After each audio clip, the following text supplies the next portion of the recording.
Hello બાળકો, કેમ છો બધા? મજામાં ને? Okay, welcome to chemistry zone with Pragya madam. આપણે રેડોક્સ ચેપ્ટર શરૂ કર્યું હતું. રેડોક્સ પ્રક્રિયાઓ ચેપ્ટરમાં સૌથી પહેલા અગત્યનું જે પાસું છે ઓક્સિડેશન આંક. મેં તમને ગયા લેક્ચરમાં ઓક્સિડેશન આંક કેવી રીતે શોધવાના એની ચર્ચા કરી હતી. બાળકો, આજે આપણે શીખવા જઈ રહ્યા છીએ એવા કેટલાક ઓક્સિડેશન આંક જે તમારે નીટ અને જેડબલઈ લેવલે થોડા ઇમ્પોર્ટન્ટ છે. તો આજનો ટોપિક છે રેડોક્સ ઓક્સિડેશન આંક. સ્પેશિયલ ટોપિક ફોર નીટ, જેડબલઈ, કોમ્પિટિટિવ લેવલ્સ. તો આજે કોમ્પિટિટિવ લેવલના જે ઓક્સિડેશન આંક છે એના ટોપિક પર આપણે ડિસ્કશન કરવાના છીએ. કોમ્પિટિટિવ લેવલે કયા ઓક્સિડેશન આંક અગત્યના છે એ મેં ગયા લેક્ચરમાં તમને ખાસ વાત કરી હતી. ફરી આજે રિવિઝન પણ કરાવી દઉં. H2SO5, H2S2O8. પહેલા આની ડિસ્કશન ફરી રિવિઝનમાં લઈ લઈએ. આ શું છે? પર મોનો સલ્ફ્યુરિક એસિડ અને આ છે પર ડાય સલ્ફ્યુરિક એસિડ. તો પર મોનોસલ્ફ્યુરિક એસિડ ને પર ડાયસલ્ફ્યુરિક એસિડ. પર મોનોસલ્ફ્યુરિક એસિડ એટલે કેરોઝ એસિડ ને પર ડાયસલ્ફ્યુરિક એસિડ એટલે માર્શલ્સ એસિડ. આ માર્શલ એસિડ તરીકે પણ ઓળખાય છે અને આ કેરોઝ એસિડ તરીકે પણ ઓળખાય છે. આ બંનેમાં સલ્ફરના ઓક્સિડેશન આંક વિશે ચર્ચા બહુ અગત્યની છે. જો હું આને અલગ રીતે લખું બાળકો, તો હું બે હાઇડ્રોજનને ઓછા કરી દઉં તો S2O8 -2 આયન બનશે. આ ધ્યાનમાં રાખવાનું છે. હાઇડ્રોજનને અહીંથી દૂર કરવામાં આવે તો S2O8 હાઇડ્રોજનનો વેલેન્સી +1 હોય ને, બે હાઇડ્રોજન એટલે +2 જતા રહે તો આ -2 આયન પ્રોડ્યુસ થાય. હવે આ બંનેનું બંધારણીય સૂત્ર મધ્યસ્થ પરમાણુ સલ્ફર 16મા સમૂહનો સભ્ય. 16મા સમૂહનો સભ્ય એટલે એની આજુબાજુ 6 બંધ બનાવી દેવાના. કેટલા બંધ બનાવશો? 6. 1 2 3 4 5 6. બધી જ બાજુ ઓક્સિજનને લખી દો. 1 મિનિટ સ્ટુડન્ટ, 1 મિનિટ, મને યાદ આવ્યું. પર મોનો સલ્ફ્યુરિક એસિડ ને અહીંયા સલ્ફરની આજુબાજુ 6 બંધ. ઓક્સિજનને બે વેલેન્સી કમ્પ્લીટ કરવાની હોય એટલે એના પાસે હાઇડ્રોજન. હવે આમાં કુલ 4 હાઇડ્રોજન હોત H2SO4 તો આ બંધારણ આવતું, પણ H2SO5 છે એટલે હજી એક ઓક્સિજન અહીં મૂકીને અહીં હાઇડ્રોજન મૂકવાનો રહે તમારે. એટલે બાળકો આ બની જશે પેરોક્સાઇડ વલય ને પેરોક્સાઇડમાં ઓક્સિજનનો ઓક્સિડેશન આંક -1 લેવાય. તો આ ઓક્સિજન -2, આ ઓક્સિજન -2, આ -2, બાકીના બે ઓક્સિજન -1. આ શું કહેવાય? પેરોક્સાઇડ કહેવાય. ડન. તો સલ્ફર એના માટે X ધારી લો. સલ્ફર માટે શું ધારી લો? X. તો બે હાઇડ્રોજન એનો ઓક્સિડેશન આંક +1 લેવાનો છે. 1 2 ને 3 ઓક્સિજન -2 ને 2 ઓક્સિજન -1, કુલ ચાર્જ 0. સોલ્વ કરશો તો તો x બરાબર +6 એટલે કેરોઝ એસિડમાં સલ્ફરનો ઓક્સિડેશન આંક +6 હોય છે બરાબર। ચલો આપણે માર્શલ એસિડની વાત કરીએ। માર્શલ એસિડ એ પણ નીટ જી વાળાને બહુ ગમતો ટોપિક છે। તમે કદાચ પહેલી પરીક્ષાના પેપરમાં પણ આ પ્રશ્ન જોયો હશે। માર્શલ એસિડમાં બે સલ્ફર છે, તો સલ્ફર અને સલ્ફર।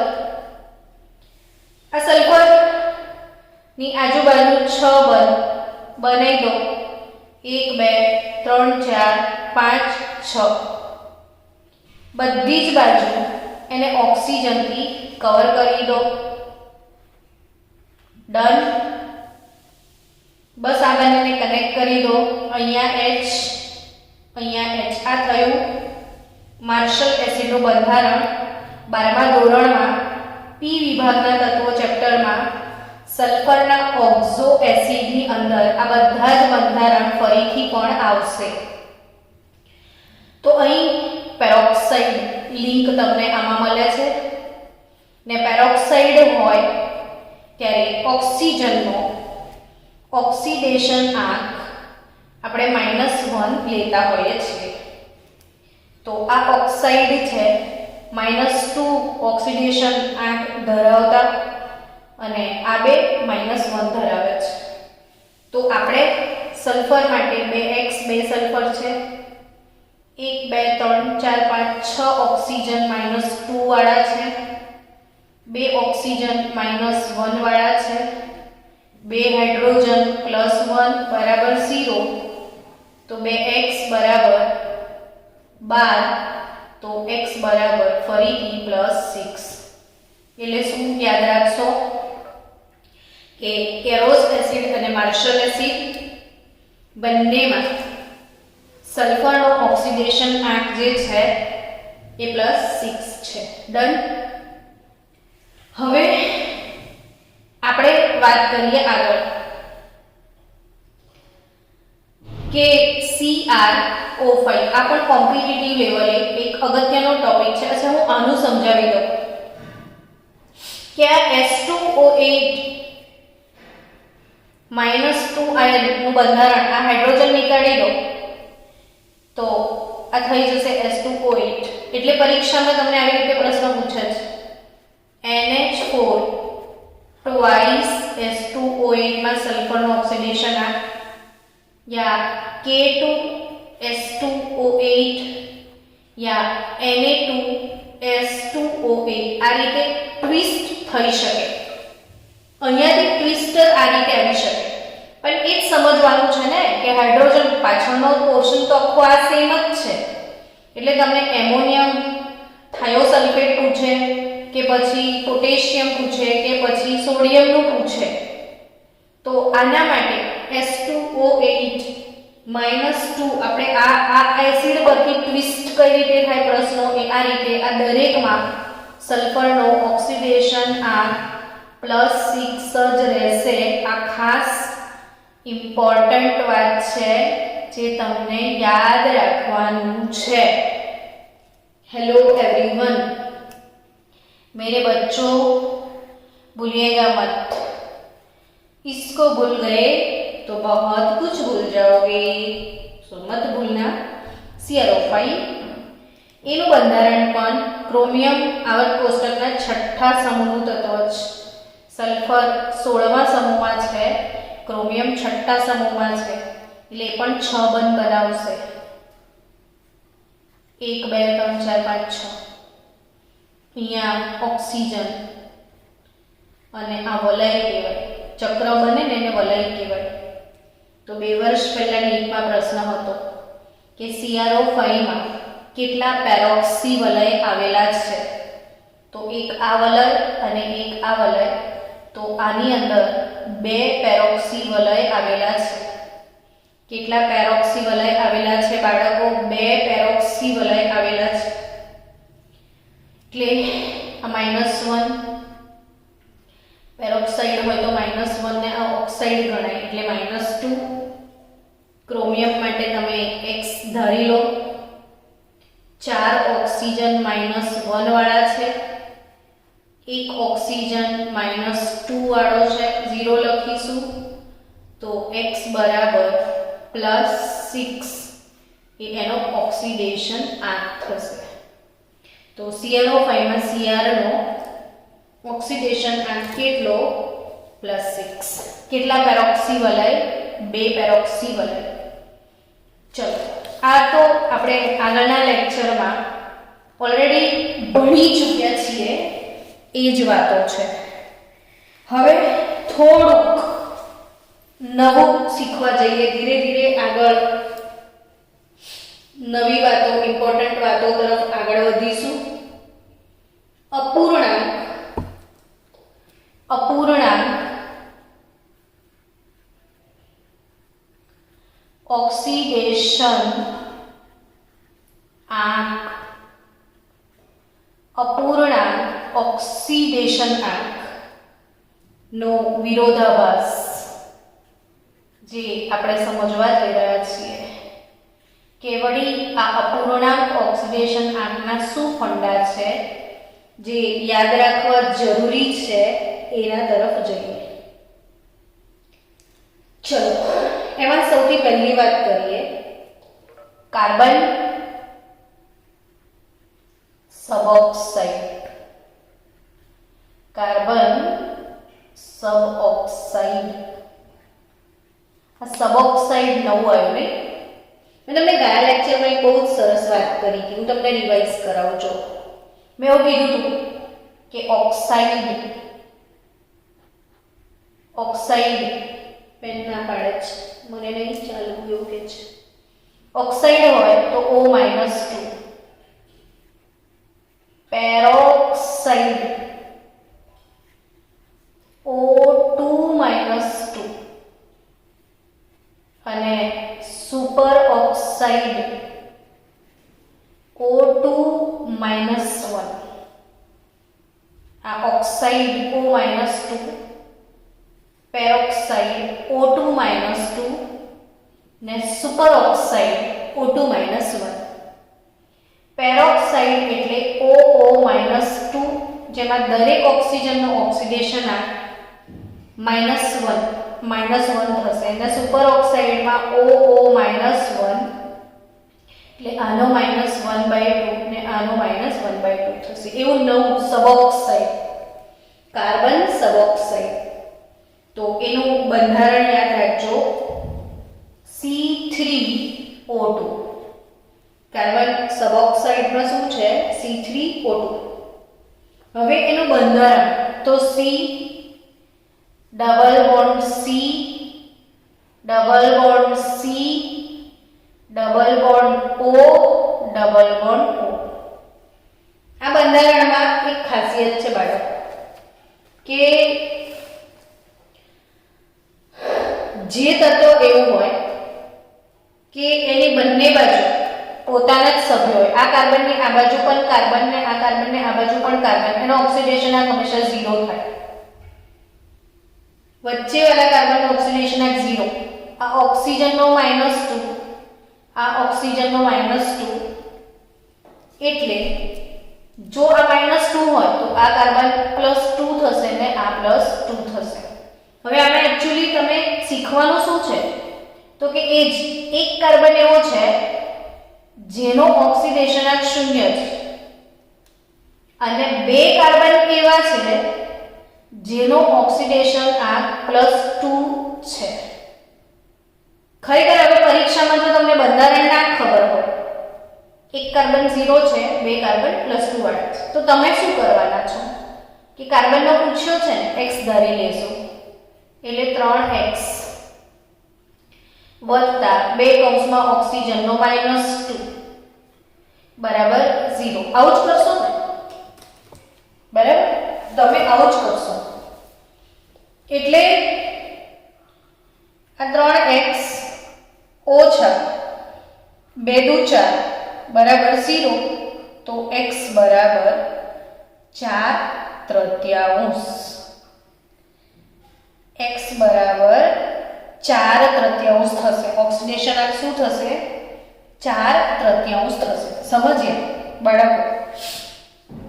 એટલે 4/3 ખરેખર કાર્બનનો ઓક્સિડેશન આંક અપૂર્ણાંક આવ્યો. કેવો આવ્યો? અપૂર્ણાંક આવ્યો. પણ શું અપૂર્ણાંક છે? તો ના. તો પછી કેમ અપૂર્ણાંક આવ્યો? તો એ એટલા માટે કે આ સરેરાશ આવ્યું. શું આવ્યું? સરેરાશ. તો આ સરેરાશ ઓક્સિડેશન આંક ખરેખર આ સરેરાશ ઓક્સિડેશન આંક છે. કેવી રીતે? તો કે એક કાર્બન એવો છે જેનો ઓક્સિડેશન આંક 0 છે. 2 કાર્બન એવા છે જેનો ઓક્સિડેશન આંક +2 છે ને કુલ કાર્બનની સંખ્યા 3 જ છે. 1 2 ને 3. એક કાર્બન 0 વાળો, 2 કાર્બન +2 વાળા ને કુલ 3 એટલે 4/3 આ સરેરાશ ઓક્સિડેશન આંક. તો કાર્બન સબઓક્સાઇડ કાર્બનનો ઓક્સિડેશન આંક 4/3 પણ અલગ અલગ જોવા જશો તો એક કાર્બન 0 વાળો છે અને 2 કાર્બન +2 વાળા છે. બરાબર?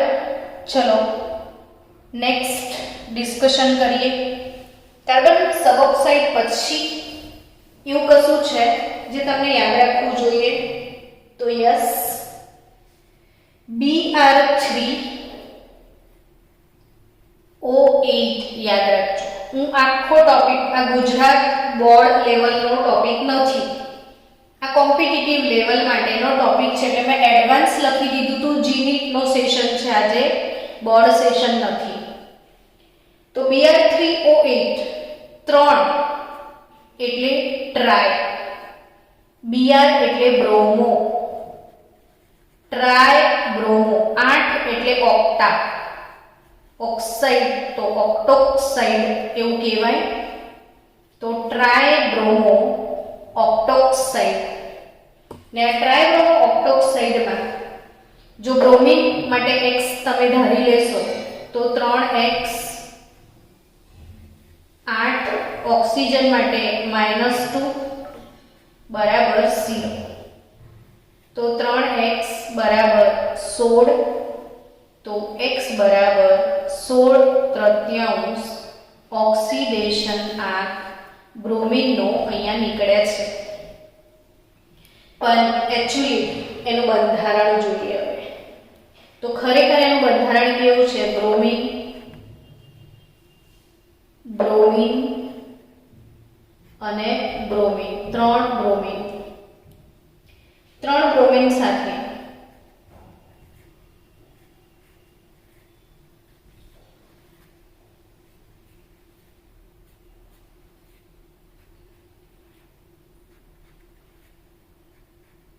આ રીતે ઓક્સિજન જોડાયેલા છે. હવે વિચારો તો આ બ્રોમિન -2 -2 -2 તો -2 ને 2 4 ને 2 6 ને આ બ્રોમિનનો +6 થાય. -6 ની સામે આનો +6, આનો બી +6 અને આનો -2 એટલે માઇનસ ને બદલે +4 થઈ જશે.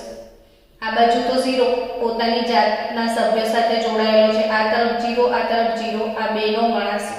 એટલે આનો મતલબ શું થયો કે એક બ્રોમિન એવો છે જેનો 4 છે, 2 બ્રોમિન એવા છે જેનો 6 છે, એક બ્રોમિન 4 વાળો છે, 2 બ્રોમિન 6 વાળા છે. એક બ્રોમિન 4 વાળો છે, 2 બ્રોમિન 6 વાળા. તો હવે સરેરાશ નીકાળો તો એક 4 વાળો, 2 6 વાળા ને કુલ 3 એટલે 6 દુ 8 ને 4 12/3 ને એ 2 બ્રોમિન 6 વાળા તો 12 + 4 16 થશે. 16/3 એટલે એવરેજ 16/3 કેવી રીતે આવ્યું એ ક્લિયર ખબર પડી તમને બાળકો? 16/3 નો વર્ઝન ક્લિયર ખબર પડી? તો આ થયું ટ્રાયબ્રોમો ઓક્ટોક્સાઇડ. હવે એના પછી હજી એવા ઘણા બધા છે જે આપણે યાદ રાખવાના છે. હજી યાદ રાખીશું ટેટ્રા થાયોનેટ આયન. ટેટ્રાથાયોનેટ આયન ને ટેટ્રાથાયોનેટ આયન એટલે S4O6 -2 S4O6 -2.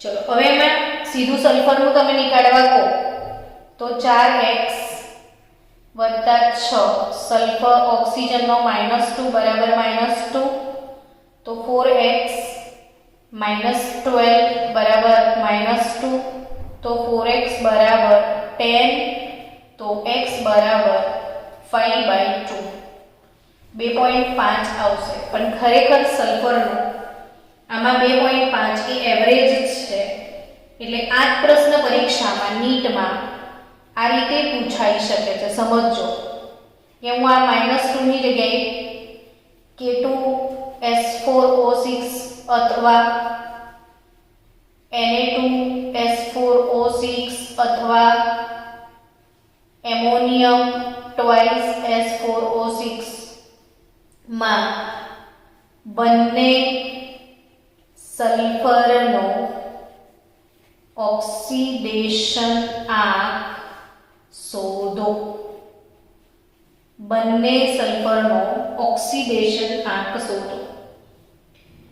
સો બચ્ચા પાર્ટી બેઉ સલ્ફરનો ઓક્સિડેશન આંક છે.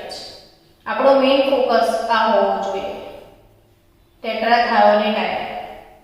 તેનું બંધારણ ખબર નહીં હોય તો તમે નહીં બનાવી શકો. તો 1 2 3 અને 4 sulphur double bond O double bond O double bond O double bond O ને O માઈનસ ને માઈનસ. અહીંયા સોડિયમ સોડિયમ કે જે ગણો તે લાગી જશે. હવે વિચારો કે આ સલ્ફર એની આજુબાજુ બંને સલ્ફર જ છે એટલે આનો 0 થાય. આ સલ્ફરની આજુબાજુ બંને સલ્ફર એટલે આનો 0. બંને સલ્ફરનો ઓક્સિડેશન આંક જો તો આ સલ્ફર એક વખત સલ્ફરનો 0 આવશે ને બીજામાં સલ્ફરનો કયો આવશે જુઓ. જાતે ડિસાઈડ કરી શકો એમ છો. આ -2 ગણાય, આ -2 ગણાય, આ -1 ગણાય. -2 ને -2 કેટલા થાય? -4 થાય અને આ -5 એટલે આનો +5 એટલે ટૂંકમાં બે સલ્ફર 0 વાળા, બે સલ્ફર 0 વાળા ને બે સલ્ફર +5 વાળા. હવે જો તમે ઓક્સિડેશન આંક સરેરાશ ઓક્સિડેશન આંક જો તમે નીકાળો તો બે સલ્ફર 0 વાળા, બે સલ્ફર 5 વાળા, કુલ સલ્ફર પરમાણુની સંખ્યા 4 તો 2 અથવા તો 0 થઈ ગયો વત્તા 10/4 અલ્ટિમેટલી 10/4 ઇટ ઇઝ 5/2. એટલે ખરેખર આ જે જવાબ આવ્યો છે તમારો 5/2 આ સરેરાશ છે. પણ તમને છૂટું પરીક્ષામાં પૂછે તો બે સલ્ફરનો 0 છે ને બે સલ્ફરનો +5 છે. યાદ રહ્યું બાળકો? જાગો છો કે ઊંઘી ગયા છો? જાગવાનું છે કેમ કે આજે બહુ જ અગત્યના સંયોજનો નીટ જી લેવલનો ટોપિક છે, કોમ્પિટિટિવ લેવલનો ટોપિક છે જેમાં તમામ પ્રકારની ઇન્ફોર્મેશન આપણે શેર કરવા જઈ રહ્યા છીએ. સમજી રહ્યા છો ને? ઓકે ચલો. એવી જ રીતે કેટલીક મિશ્ર ઓક્સાઇડ લેવાય છે. મિશ્ર ઓક્સાઇડ, કેટલાક મિશ્ર ઓક્સાઇડ એ મિશ્ર ઓક્સાઇડમાં ધાતુઓના ઓક્સિડેશન આંક અલગ અલગ હોય છે. મિશ્ર ઓક્સાઇડમાં ધાતુના ઓક્સિડેશન આંકની ચર્ચા કરવા જઈ રહ્યા છીએ. એવો જ સરસ મજાનો મિશ્ર ઓક્સાઇડ છે Fe3O4. બાળકો આ પ્રશ્ન ગુજરાત બોર્ડમાં પણ પૂછાયેલો પ્રશ્ન છે. ફેરસો ફેરિક ઓક્સાઇડ, અને પ્રશ્ન આ રીતે જ પૂછાયો કે ફેરસો ફેરિક ઓક્સાઇડમાં Fe નો ઓક્સિડેશન આંક જણાવો. પ્રશ્ન જ આ હતો. તો ફેરસો ફેરિક ઓક્સાઇડ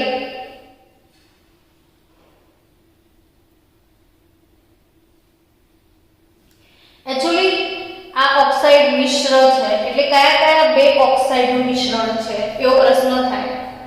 તો એ છે FeO Fe2O3. FeO અને Fe2O3 નું મિશ્રણ છે. Fe3O4 કયા બે ઓક્સાઇડનું મિશ્રણ છે? તો FeO અને Fe2O3. તો જે FeO છે એમાં Fe નો ઓક્સિડેશન આંક ઓબ્વિયસલી +2 છે ને Fe2O3 માં +3 છે. એટલે ફેરસો ફેરિક ઓક્સાઇડમાં Fe+2 ને Fe+3 એ બંને હાજર છે. ફેરસો ફેરિક ઓક્સાઇડમાં Fe+2 Fe+3 બંને હાજર છે. હવે જો તમે ડાયરેક્ટ x મૂકીને શોધી કાઢો તો 3x - 8 = 0. તો x એટલે Fe નો ઓક્સિડેશન આંક 8/3 આવશે.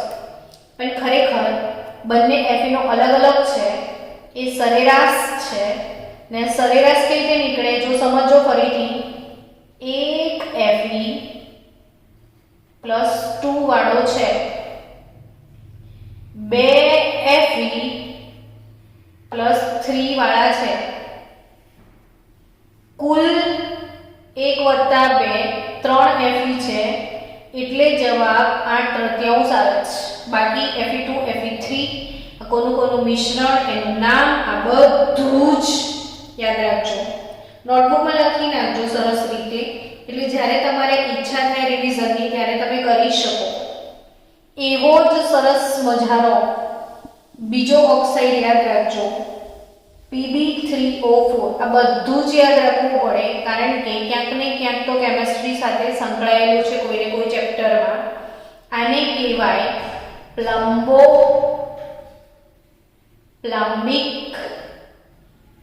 પ્લમ્બોપ્લમ્બિક ઓક્સાઇડ, જેને સિંદૂર કહેવામાં આવે છે. હનુમાનજીને જે સિંદૂર ચડે છે ને બાળકો, આ સિંદૂરનું સૂત્ર છે પ્લમ્બોપ્લમ્બિક ઓક્સાઇડ. તો સિંદૂર પ્લમ્બોપ્લમ્બિક ઓક્સાઇડ ને એ કયા બે ઓક્સાઇડનું મિશ્રણ છે? તો 2 મોલ PbO PbO2 નું મિશ્રણ છે. PbO2 એટલે જો PbO તો ઓક્સિજન -2, તો આ સામે +2, એટલે એક લેડ એવો છે જે +2 વાળો છે ને આમાં PbO2, એમાં અલગથી Pb નો નીકાળો તો x + 2 ઓક્સિજનનો -2 = 0. તો અહીંયા Pb નો +4 આવશે. એટલે આમાં બે લેડ જે છે એનો ઓક્સિડેશન આંક અલગ અલગ છે. એક લેડ +2 વાળો, એક લેડ +4 વાળો. ડાયરેક્ટ નીકાળશો તો 8/3. સરેરાશ કઈ રીતે નીકળે જુઓ. સરેરાશ તો 2 Pb +2 વાળા છે, એક Pb +4 વાળો છે, કુલ 3 Pb છે, તો 8/3.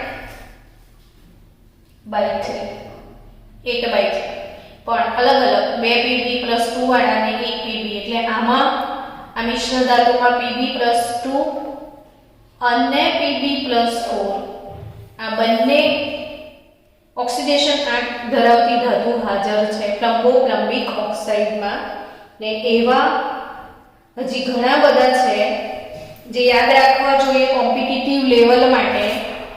એ તમને કહી દઉં તો Mn3 Mn3O4 Mn3O4 એ કોનું મિશ્રણ છે?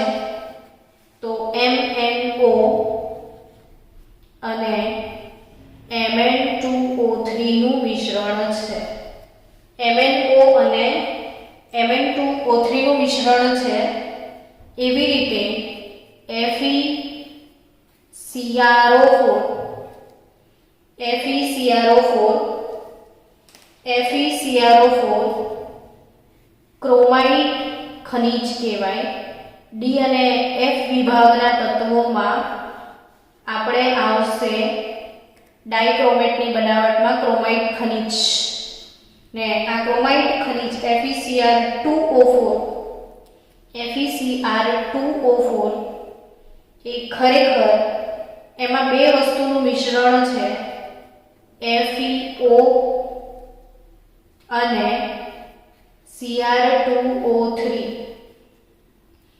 FeO અને Cr2O3 એટલે આમાં Fe+2 અને ક્રોમિયમ+3 Fe+2 અને ક્રોમિયમ+3 આ બંને ધાતુ હાજર છે ક્રોમાઇટ ખનિજમાં.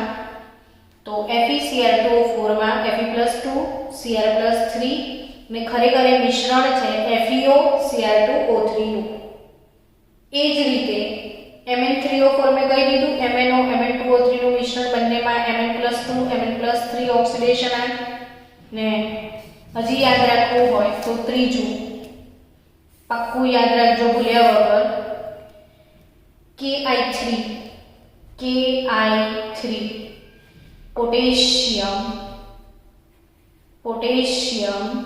3 એટલે try iodide potassium try iodide.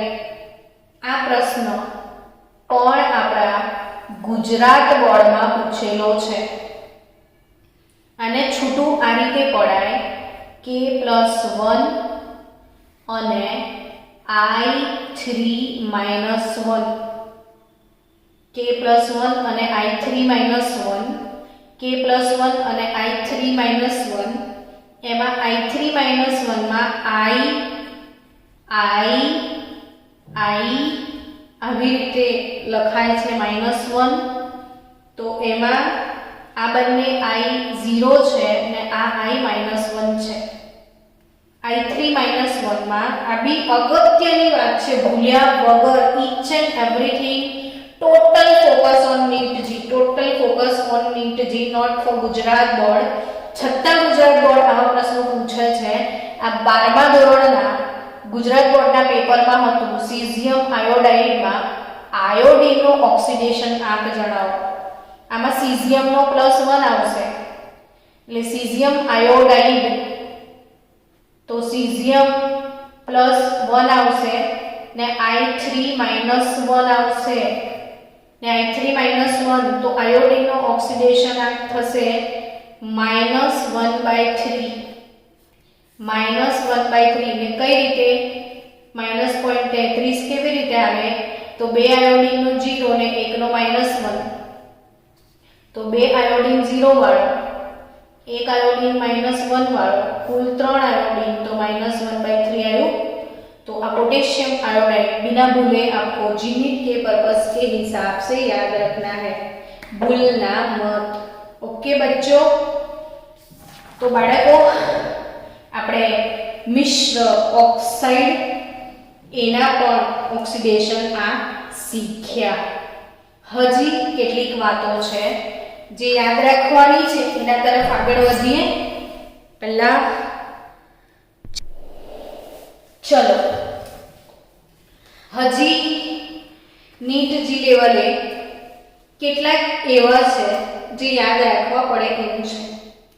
આપણે ત્યાં નીટમાં અને ઓક્ટોબર 2011 ગુજરાત બોર્ડમાં નીટમાં અને ઓક્ટોબર 2011 ગુજરાત બોર્ડની અંદર પ્રશ્ન પૂછાયો હતો.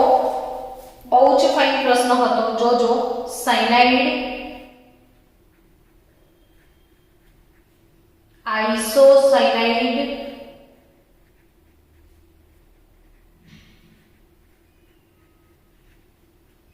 નાઇટ્રેટ અને નાઇટ્રાઇટ. આ જ રીતે પ્રશ્ન પૂછ્યો હતો. સાયનાઇડ, આઇસોસાયનાઇડ, નાઇટ્રેટ અને નાઇટ્રાઇટમાં નાઇટ્રોજનનો ઓક્સિડેશન આંક જણાવો. આ એક અગત્યનો નીટ જીનો પ્રશ્ન હતો.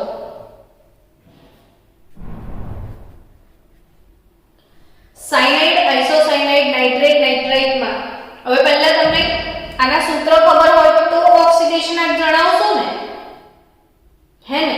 એટલે એ યાદ રાખવું પડે કે સાયનાઇડ તો Cn-, આઇસોસાયનાઇડ Nc-, સાયનાઇડ એટલે Cn-, આઇસોસાયનાઇડ એટલે Nc-, નાઇટ્રેટ NO3- ને nitrite NO2-. Nitrate NO3-, nitrite NO2-. હવે આ બંને ઈઝી ગોઈંગ છે. આ તો તમે x મૂકીને શોધી જ કાઢવાના છો કે નાઇટ્રેટમાં હું x મૂકી દઉં તો નાઇટ્રોજન માટે x ધરી લો, ઓક્સિજનનો -2 બરાબર -1 એટલે x માટે મળી જશે -1 ને આ -6 એટલે +5. તો આ નાઇટ્રેટમાં +5 નાઇટ્રોજનનો ઓક્સિડેશન આંક થશે. અહીંયા બી x ધરી લો, x બે કૌંસમાં ઓક્સિજનનો -2 બરાબર -1 એટલે x બરાબર +3. તો અહીં આગળ નાઇટ્રોજનનો +3 થશે, અહીં +5 થશે. હવે Cn- ને Nc- નું શું? તો અહીંયા ગણ્યા વગર તમારે યાદ રાખવું પડશે કેટલાક ઓક્સિડેશન આંક. હા, ઓકે, ત્યાં સુધી આપણો થઈ જશે. તો ગણ્યા વગર કેટલાકને ગણી નથી શકાતા, યાદ રાખવા પડે એવા છે આ H C triple bond N. બરાબર. હવે હું આ HCN ના લો ને આને હું અવોઇડ કરું છું તો C ટ્રિપલ બોન્ડ N આટલું તો છે જ. નાઇટ્રોજન પર માઈનસ વીજભાર છે. તો અહીં હંમેશા યાદ રાખજો કે જે નાઇટ્રોજન છે C અને N માં નાઇટ્રોજનની વિદ્યુત ઋણતા વધુ છે એટલે નાઇટ્રોજન જ માઈનસ આવે, કાર્બન પ્લસ જ આવશે એટલે આમાં નાઇટ્રોજનનો ઓક્સિડેશન આંક -3 આવે. અને NC- N triple bond C એની પાસે ઇલેક્ટ્રોન યુગ્મ છે. આ NC- હોય તો પણ નાઇટ્રોજનની વિદ્યુત ઋણતા વધારે છે એટલે બંને કેસમાં એ સાયનાઇડ હોય કે આઇસોસાયનાઇડ નાઇટ્રોજનનો ઓક્સિડેશન આંક બંને કેસમાં -3 લેવાનો રહેશે. આ ત્રણ બંધ છે એના હિસાબથી આનો તમે +3 ગણો તો આનો -3 ગણાશે. એટલે બંને કેસમાં કે Cn હોય કે Nc નિયમ છે જેની વિદ્યુત ઋણતા વધારે હોય એ ઋણ લેવાય ને વિદ્યુત ઋણતા ઓછી હોય ધન લેવાય. એટલે Cn હોય કે Nc બંને કેસમાં નાઇટ્રોજનની વિદ્યુત ઋણતા વધારે હોવાથી બંનેમાં નાઇટ્રોજનનો ઓક્સિડેશન આંક -3 લેવાનો છે. સાયનાઇડ અને આઇસોસાયનાઇડ બંનેમાં નાઇટ્રોજનનો ઓક્સિડેશન આંક -3 લેવાય. તો હવે બાળકો આપણે નેક્સ્ટ લેક્ચરમાં હજી ઘણા બધા એવા ઓક્સિડેશન આંક છે જેની ચર્ચા કરવાની બાકી છે તો એની ચર્ચા આપણે કરીશું.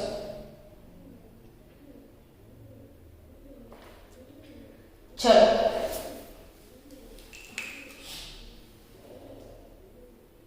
હજી વાર છે ને મીટિંગ એન્ડ થવાની. ચલો બાળકો હજી એવા એક બે ઓક્સિડેશન આંકની ચર્ચા કરી લઈએ. તમને યાદ રાખવાનું છે CaO Cl2 CaO Cl2 calcium oxychloride calcium oxychloride ને આ કેલ્શિયમ ઓક્સીક્લોરાઇડની ડિસ્કશન કરીએ તો કેલ્શિયમ સાથે ખરેખર બે આયનો છે OCl- અને Cl-. આ જે OCl2 દેખાય છે ને, કેલ્શિયમ તમને ખ્યાલ છે કેલ્શિયમનો ઓક્સિડેશન એટ +2, એના સાથે OCl- અને Cl- આ રીતે હોય છે એકચ્યુઅલી. એટલે એમાં બંને ક્લોરીનના ઓક્સિડેશન એટ જુદા જુદા છે. આ જે OCl- માં એક ક્લોરીન +1 ઓક્સિડેશન એટ ધરાવે છે અને એક ક્લોરીન -1 ઓક્સિડેશન એટ ધરાવે છે. OCl-1 છે ને એમાં ક્લોરીનનો ઓક્સિડેશન એટ પ્લસ છે, અહીંયા ક્લોરીનનો ઓક્સિડેશન એટ -1 છે. તમે ઓવરઓલ નીકળશો ને Cl માટે x ધરીને તો કેલ્શિયમનો +2 ઓક્સિજન -2 બે કૌંસમાં x બરાબર 0 થઈ જશે. તો 2x બરાબર 0 તો x બરાબર 0 આવે. હવે ખરેખર 0 આમ નીકળશો તો ક્લોરીનનો ઓક્સિડેશન એટ 0, પણ ખરેખર 0 નથી. એક ક્લોરીન +1 છે ને એક ક્લોરીન -1 છે. એટલે આ ખાસ યાદ રાખવાનું છે ભૂલ્યા વગર. યાદ રાખજો, રિમેમ્બર. OCl- કેલ્શિયમ ઓક્સીક્લોરાઇડમાં OCl- Cl- જેમાંનો એક ક્લોરીન +1 અને એક ક્લોરીન -1 ઓક્સિડેશન આંક ધરાવે છે. ચલો મળીએ હવે આપણે નેક્સ્ટ લેક્ચરમાં. એમાં પણ આપણે ઓક્સિડેશન આંકની ચર્ચા કરવાના છીએ. જો આલ્ડીહાઇડ, એસ્ટર એવા ક્રિયાશીલ સમૂહો હોય તો એમાં ઓક્સિડેશન આંક કેવી રીતે શોધવાનો એ ચર્ચા આપણે કરવાના છીએ નેક્સ્ટ લેક્ચરમાં. તો મળીએ આવતા લેક્ચરમાં.